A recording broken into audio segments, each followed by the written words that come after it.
Hello दोस्तों, स्वागत है एक बार फिर से आपका। आज हम लेकर के आए हैं पीजीटी हिंदी एमसीक्यू। ये 100 प्रश्नों की एक श्रृंखला है। इसमें महत्वपूर्ण प्रश्न हैं जो पिछली परीक्षाओं में पूछे गए हैं। तो अगर आपको ये सीरीज अच्छी लगती है तो इसको ज़रूर लाइक कीजिएगा। शुरू करते हैं पहले प्रश्न से। निम्न में से हिंदी साहित्य का अतीत किसने लिखा? ऑप्शन है डॉक्टर विश्वनाथ तिवारी, आचार्य विश्वनाथ प्रसाद मिश्र, डॉक्टर राम कुमार वर्मा या राहुल सांकृत्यायन। तो हिंदी साहित्य का अतीत, इसका आंसर हो जाएगा आचार्य विश्वनाथ। आदिकाल को प्रारंभिक काल नाम किसने दिया? ऑप्शन है डॉक्टर ग्रियर्सन, मिश्र बंधु, महावीर प्रसाद द्विवेदी, हजारी प्रसाद द्विवेदी। आदिकाल को प्रारंभिक काल नाम मिश्र बंधु ने दिया। सही आंसर हो जाएगा मिश्र बंधु। प्रश्न संख्या 3 है। निम्न में से कौन शिलांकित कृति है? पाहुड़ दोहा, राउल वेल, प्राकृत पेंगलम या वर्ण रत्नाकर। तो जो शिलांकृत कृति है वह है राउल वेल।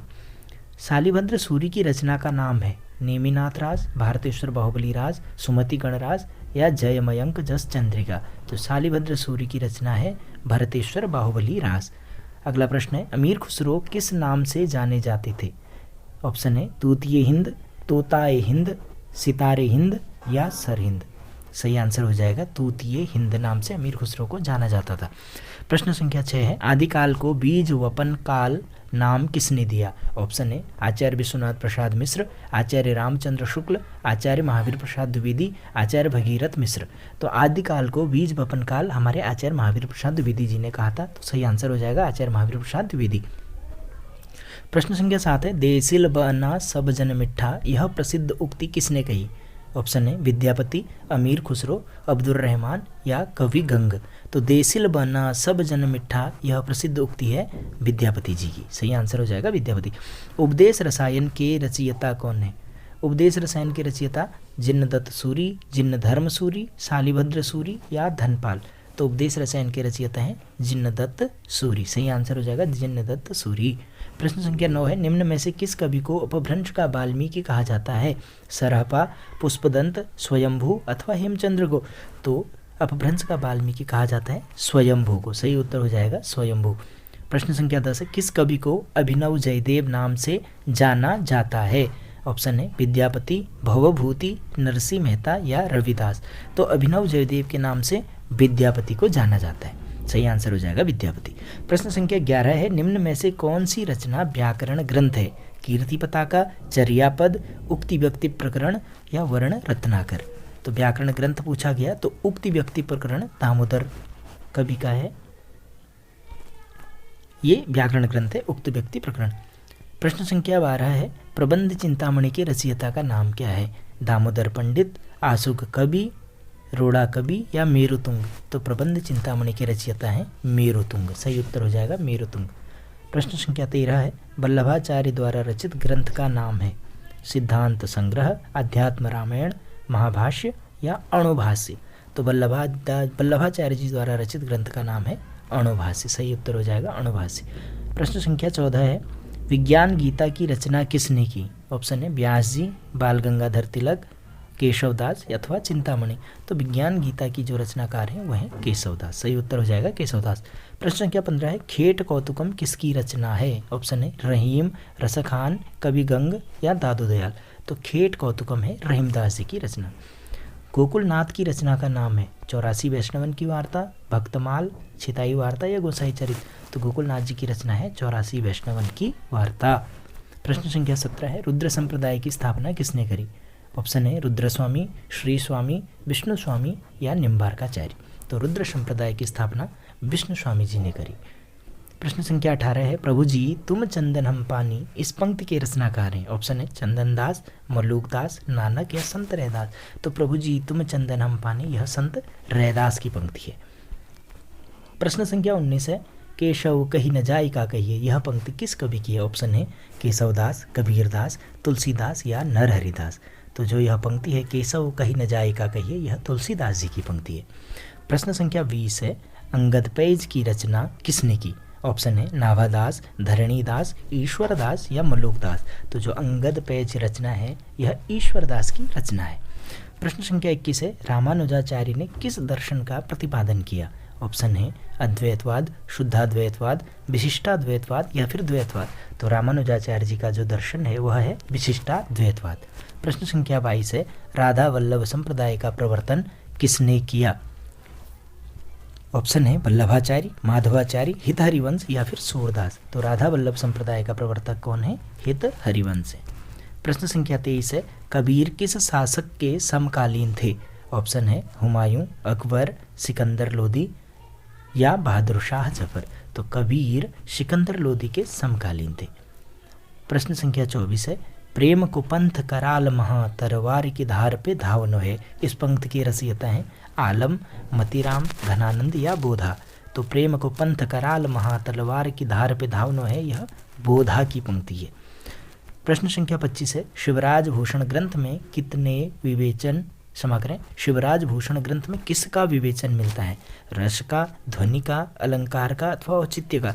तो जो शिवराज भूषण है उस ग्रंथ में अलंकार का विवेचन है। सही उत्तर हो जाएगा अलंकार। प्रश्न संख्या 26 है निम्न में से कौन सी रचना एवं रचनाकार का युग्म सही नहीं है? काव्य निर्णय भिखारी दास की रचना है, रस रहस्य कुलपति मिश्र की रचना है, रस विलास चिंतामणि की रचना है या भाव विलास केशवदास की। तो भाव विलास केशवदास की रचना नहीं है, बाकी तीनों सही हैं। तो सही उत्तर हो जाएगा डी ऑप्शन। प्रश्न संख्या 27 है प्रबोध पचाशा ग्रंथ के रचयिता कौन है? ऑप्शन है रामानंद, कबीर, मतीराम या फिर पद्माकर। तो प्रबोध पचाशा ग्रंथ के रचयिता है पद्माकर। प्रश्न संख्या 28 है रीतिकाल को अलंकृत काल नाम किसने दिया? ऑप्शन है रमाशंकर शुक्ल रसाल, विश्वनाथ मिश्र, मिश्र बंधु या रामचंद्र शुक्ल। तो ध्यान दीजिए रीतिकाल को अलंकृत काल नाम मिश्र बंधुओं का दिया हुआ है।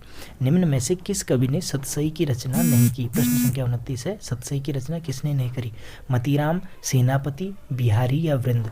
तो इनमें से मतीराम, बिहारी, वृंद ने सतसई की रचना करी। ये पूछ रहा है नहीं करी, तो सही आंसर हो जाएगा सेनापति। सेनापति ने सतसई की रचना नहीं करी। प्रश्न संख्या 30 है धन्य भारत भूमि सब रतनन की उपजावनी। इस पंक्ति के लेखक कौन है? ऑप्शन है प्रताप नारायण मिश्र, बद्री नारायण चौधरी, प्रेमघन या भारतेंदु हरिश्चंद्र अथवा मैथिली शरण गुप्त। तो धन्य भारत भूमि सब रतनन की उपजावनी, इस पंक्ति के लेखक हैं बद्री नारायण चौधरी, प्रेमघन। प्रश्न संख्या 31 है भारतेंदु ने यात्रा वृत्त संबंधी कौन सी रचना लिखी? ऑप्शन है गया यात्रा, इलाहाबाद की यात्रा, गंगा पार की यात्रा या सरयू पार की यात्रा। तो भारतेंदु जी ने यात्रा वृत्त संबंधी सरयू पार की यात्रा लिखी। प्रश्न संख्या 32 है तदीय समाज से किसका संबंध था? ऑप्शन है केशव चंद्र सेन, भारतेंदु हरिश्चंद्र, राजा राम मोहन राय या ईश्वर चंद्र विद्यासागर। तो तदीय समाज से जिनका संबंध था वो थे भारतेंदु हरिश्चंद्र जी। प्रश्न संख्या 33 है रामवृक्ष बेनीपुरी की कौन सी कृति यात्रा वृत्त की है?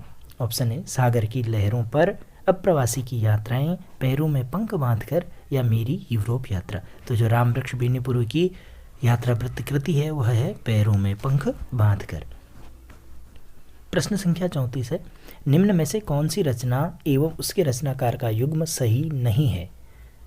कविता कौमुदी रामनरेश त्रिपाठी, हिम किरीटिनी माखनलाल चतुर्वेदी, हल्दी गाठी श्यामा नारायण पांडे, रसवंती सियाराम शरण गुप्त। तो रसवंती सियाराम शरण गुप्त की नहीं है, बाकी सब सही है। प्रश्न संख्या 35 है अधिकार खोकर बैठना यह महादुष्कर्ष है। इस पंक्ति के रचयिता कौन है? रामधारी सिंह दिनकर हैं, मैथिली शरण गुप्त हैं, निराला या सुभद्रा कुमारी चौहान। तो अधिकार खोकर बैठना यह महादुष्कर्ष है, मैथिली शरण गुप्त की रचना है। इस पंक्ति के रचनाकार मैथिली शरण गुप्त हैं। भारत भारती, प्रश्न संख्या 36 है भारत भारती का प्रकाशन किस वर्ष हुआ? ऑप्शन है 1912, 1914, 1916 या 1918। तो भारत भारती का प्रकाशन 1912 ईस्वी में हुआ। प्रश्न संख्या 37 है संपत्ति शास्त्र के लेखक का नाम है? ऑप्शन है आचार्य महावीर प्रसाद द्विवेदी, आचार्य हजारी प्रसाद द्विवेदी, आचार्य रामचंद्र शुक्ल या बाबू श्याम सुंदर दास। तो संपत्ति शास्त्र के लेखक हैं आचार्य महावीर प्रसाद द्विवेदी। प्रश्न संख्या 29 है साकेत महाकाव्य का सर्वाधिक मार्मिक सर्ग कौन सा है? ऑप्शन है षष्ठ, सप्तम, अष्टम अथवा नवम। तो साकेत महाकाव्य का जो सर्वाधिक मार्मिक सर्ग है वह है नवम सर्ग। प्रश्न संख्या 39 है निराला किस पत्रिका से संबंधित नहीं थे? सुधा, इंदु, समन्वय या मतवाला। तो निराला जी इंदु पत्रिका से संबंधित नहीं थे। प्रश्न संख्या 40 है कामायनी में श्रद्धा किसका प्रतीक है? ऑप्शन है तन का, मन का, हृदय का या बुद्धि का। तो जो श्रद्धा है कामायनी की वह हृदय का प्रतीक है। प्रश्न संख्या 41 है हिंदी में स्वच्छंदतावाद का कवि कौन कहा जाता है? ऑप्शन है हरिऔध, रामनरेश त्रिपाठी, श्रीधर पाठक या राधा कृष्ण दास। तो हिंदी में स्वच्छंदतावाद का कवि श्रीधर पाठक को कहा जाता है। प्रश्न संख्या 42 है, अरुण यह मधुमय देश हमारा, यह किसने कहा? ध्रुव स्वामिनी, देवसेना, कार्नेलिया या मधुलिका। तो अरुण यह मधुमय देश हमारा कार्नेलिया की पंक्ति है। प्रश्न संख्या 43 है, छायावाद को स्थूल के प्रति सूक्ष्म का विद्रोह किसने कहा?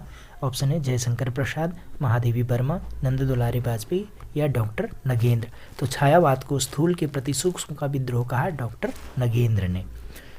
प्रश्न संख्या 44 है, साय में धूप काव्य कृति की रचयिता कौन है? ऑप्शन है रघुवीर सहाय, दुष्यंत कुमार, नरेश मेहता या धर्मवीर भारती। तो साय में धूप काव्य कृति की रचयिता हैं दुष्यंत कुमार।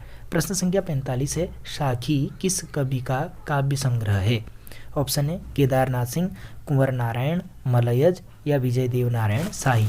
तो जो साखी है वह काव्य संग्रह विजय देव नारायण शाही का है। प्रश्न संख्या 46 है, हम विश्व पाई जन्म के इस काव्य कृति के रचनाकार हैं। ऑप्शन है सुभद्रा कुमारी चौहान, रामनरेश त्रिपाठी, बालकृष्ण शर्मा नवीन या गोपाल सिंह नेपाली। हम विश्व पाई जन्म के काव्य कृति के रचनाकार बालकृष्ण शर्मा नवीन है। निम्न में से कौन सी रचना के रचनाकार का नाम सही नहीं है? फूल नहीं रंग बोलते हैं, केदारनाथ अग्रवाल, बिल्कुल सही है। उस जनपद का कवि हूँ, त्रिलोचन शास्त्री, ये भी सही है। सीढ़ियों पर धूप में, शमशेर बहादुर सिंह, ये गलत है। संसद से सड़क तक, सुदामा पांडे धूमिल, ये भी सही है। तो सीढ़ियों पर धूप में, ये आंसर सही हो जाएगा। प्रश्न संख्या 48 है, सूरदास किस उपन्यास का चर्चित पात्र है? ऑप्शन है गोदान, कर्मभूमि, रंगभूमि अथवा कायाकल्प। तो जो सूरदास है वह रंगभूमि नामक उपन्यास का चर्चित पात्र है। प्रश्न संख्या 49 है, झीनी झीनी बीनी चदरिया किस उपन्यासकार की कृति है? झीनी झीनी बीनी चदरिया, राही मासूम रजा, अब्दुल बिस्मिल्लाह, असगर वजाहत या मुद्रा राक्षस। तो झीनी झीनी बीनी चदरिया अब्दुल बिस्मिल्लाह की रचना है। प्रश्न संख्या 50 है, अंजो दीदी किस विधा की रचना है? ऑप्शन है कविता, नाटक, कहानी अथवा उपन्यास। तो जो अंजो दीदी है वो नाटक विधा की रचना है। उदय प्रकाश द्वारा कौन सी कहानी नहीं है? उदय प्रकाश द्वारा कौन सी कहानी नहीं है? ऑप्शन है तिरिच, पाल गोमरा का स्कूटर, पोली आंधी या दरियाई घोड़ा। तो उदय प्रकाश की जो कहानी नहीं है वह है पोली आंधी। बाकी तीनों कहानियां उदय प्रकाश की ही हैं। प्रश्न संख्या 52 है, फणीश्वर नाथ रेणु की कौन सी कहानी है? ऑप्शन है रसप्रिया, रस आखेटक, रसिक प्रिया या प्रिया नीलकंठी। तो जो फणीश्वर नाथ रेणु की जो रचना है वह है रसप्रिया। प्रश्न संख्या 53 है, सांप्रदायिकता समस्या पर लिखा गया उपन्यास कौन सा है? ऑप्शन है तमस, बलसनामा, अपने अपने अजनबी, बूंद और समुद्र। तो सांप्रदायिकता समस्या पर लिखा गया उपन्यास है तमस। प्रश्न संख्या 54 है, निम्न में से कौन उपन्यास एवं उपन्यासकार का युग्म सही नहीं है?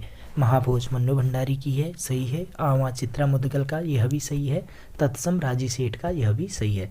मुझे सूरज चाहिए सुरेंद्र वर्मा, यह गलत है। प्रश्न संख्या 55 है, पहला गिरमिटिया उपन्यास विशेषकर किस पर केंद्रित है? ऑप्शन है पंडित जवाहरलाल नेहरू, महात्मा गांधी, लाल बहादुर शास्त्री या विनोबा भावे। तो जो पहला गिरमिटिया उपन्यास है वह महात्मा गांधी पर केंद्रित है। प्रश्न संख्या 56 है, दुक्कम सुक्कम उपन्यास की लेखिका कौन है? ऑप्शन है चित्रा मुदगल, प्रभा खेतान, ममता कालिया या नासिरा शर्मा। तो दुक्कम सुक्कम उपन्यास की लेखिका है ममता कालिया। प्रश्न संख्या 57 है, पाप और पुण्य के चिरंतन नैतिक प्रश्न को किस उपन्यास में प्रस्तुत किया गया है? ऑप्शन है सामर्थ्य और सीमा, चित्रलेखा, भूले बिसरे चित्र, आखिरी दाव। तो पाप और पुण्य के चिरंतन के नैतिक प्रश्न को चित्रलेखा नामक उपन्यास में प्रस्तुत किया गया है। प्रश्न संख्या 58 है, वह पथबंध था उपन्यास के लेखक कौन है? ऑप्शन है नरेश मेहता, प्रभाकर माचवे, भैरव प्रसाद गुप्त या रांगेय राघव। तो वह पथबंधु था उपन्यास के लेखक हैं नरेश मेहता। प्रश्न संख्या 59 है, नटों के जीवन संघर्ष का उल्लेख किस उपन्यास में नहीं है? ऑप्शन है कब तक पुकारूं, शैलूस, झोला नट या सेवा सदन। तो दोस्तों नटों के जीवन संघर्ष का उल्लेख इनमें से किस उपन्यास में नहीं है, यह आपको बताना है कमेंट के माध्यम से। प्रश्न संख्या 60 है, सर्वेश्वर दयाल सक्सेना की नाट्य कृति का नाम है? तिलचट्टा, शुतुरमुर्ग, अंधों का हाथी या बकरी। तो सर्वेश्वर दयाल सक्सेना की नाट्य कृति है बकरी। प्रश्न संख्या 61 है, भक्ति आंदोलन भारतीय चिंतन धारा का स्वाभाविक विकास है, यह कथन किसका है? आचार्य रामचंद्र शुक्ल, आचार्य हजारी प्रसाद द्विवेदी, डॉक्टर रामस्वरूप चतुर्वेदी या डॉक्टर भगीरथ मिश्र। तो भक्ति आंदोलन भारतीय चिंतन धारा का स्वाभाविक विकास है, ऐसा माना था आचार्य हजारी प्रसाद द्विवेदी जी ने। प्रश्न संख्या 62 है, दूसरी परंपरा की खोज किस विधा की रचना है? ऑप्शन है आलोचना, खोज एवं सर्वेक्षण, कहानी या ललित निबंध। तो दूसरी परंपरा की खोज एक आलोचना विधा का ग्रंथ है। प्रश्न संख्या 63 है, सूरज की अंतिम किरण से सूरज की पहली किरण तक किसकी नाट्य कृति है? सूर्य की अंतिम किरण से सूर्य की पहली किरण तक। ऑप्शन है सुरेंद्र वर्मा, रामकुमार वर्मा, महादेवी वर्मा या भगवती चरण वर्मा। तो सूर्य की अंतिम किरण से सूर्य की पहली किरण तक यह किसकी नाट्य कृति है? सुरेंद्र वर्मा की। प्रश्न संख्या 64 है, नाटक के लिए रंगमंच होना चाहिए, रंगमंच के लिए नाटक नहीं, यह कथन किसका है? ऑप्शन है मोहन राकेश, मुद्रा राक्षस, डॉक्टर राम कुमार वर्मा या जयशंकर प्रसाद। तो नाटक के लिए रंगमंच होना चाहिए, रंगमंच के लिए नाटक नहीं, यह कथन जयशंकर प्रसाद जी का है। प्रश्न संख्या 65 है, मध्य वर्ग की पारिवारिक समस्या को दर्शाने वाला नाटक है। प्रश्न है मध्य वर्ग की पारिवारिक समस्या को दर्शाने वाला नाटक है। ऑप्शन है जन्मेजय का नाग यज्ञ, अंधा युग, आधे अधूरे या तमस। तो मध्य वर्ग की जो पारिवारिक समस्या दर्शाता है वो है आधे अधूरे, मोहन राकेश का। प्रश्न संख्या 66 है, देश विभाजन की त्रासदी किस उपन्यास में वर्णित है? ऑप्शन है राग दरबारी, गबन, झूठा सच या इन्हीं हथियारों से। तो देश विभाजन की त्रासदी झूठा सच नामक उपन्यास में वर्णित है। प्रश्न संख्या 67 है, निम्न में से मनोवैज्ञानिक उपन्यासकार किसे कहा जा सकता है? ऑप्शन है इलाचंद्र जोशी, जैनेन्द्र, अज्ञेय या मनोहर श्याम जोशी। तो मनोवैज्ञानिक उपन्यासकार हम कहते हैं इलाचंद जोशी को। प्रश्न संख्या 68 है, निम्न में से दलित आत्मकथा नहीं है, अपने अपने पिंजरे, जूठन, तिरस्कृत या मेरी असफलताएं। तो दलित आत्मकथा, शुरू की तीनों ही दलित आत्मकथाएं, मेरी असफलताएं यह दलित आत्मकथा नहीं है। प्रश्न संख्या 59 है, निम्न में से कौन रेखाचित्र विधा की रचना नहीं है? ऑप्शन है कठगुलाब, क्षण बोले कण मुस्काए, पुरानी स्मृतियाँ या रेखाएं भूल उठी। तो रेखाचित्र विधा की कठगुलाब रचना रेखाचित्र विधा की नहीं है, बाकी तीनों रेखाचित्र हैं। प्रश्न संख्या 70 है, अल्मोड़े का बाजार किस विधा की रचना है? ऑप्शन है जीवनी, रिपोर्ताज, प्रगीत या यात्रावृत्त। तो अल्मोड़े का बाजार रिपोर्ताज विधा की रचना है। प्रश्न संख्या 71 है, अर्धकथानक किस विधा की रचना है? ऑप्शन है जीवनी, उपन्यास, आत्मकथा या नाटक। तो जो अर्धकथानक है वह आत्मकथा विधानक है, पहले ही आत्मकथा है। प्रश्न संख्या 72 है, निम्न में से किस पत्रिका से संबंधित साहित्यकार नहीं है? नया ज्ञानोदय, रविंद्र कालिया, ये सही है। पहल, ज्ञान रंजन, ये भी सही है। तद्भव, अखिलेश, यह भी सही है। दस्तावेज, रामचंद्र तिवारी, ये संबंधित साहित्यकार नहीं है। प्रश्न संख्या 73 है, लक्ष्मीपुरा किस विधा की रचना है? ऑप्शन है यात्रावृत्त, निबंध, रिपोर्ताज या फिर डायरी।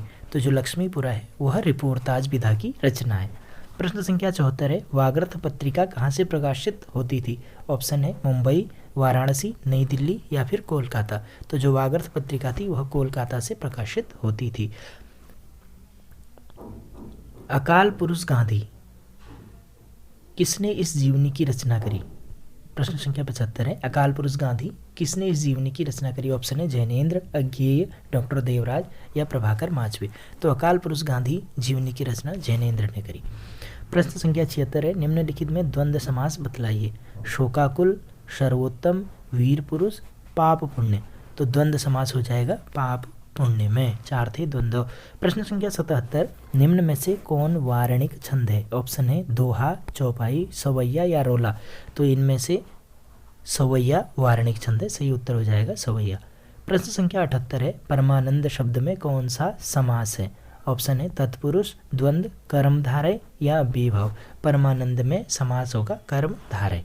प्रश्न संख्या 79 है, बीभत्स रस का स्थायी भाव क्या है? शोक, विस्मय, जुगुप्सा या अद्भुत। तो बीभत्स रस का स्थायी भाव होता है जुगुप्सा।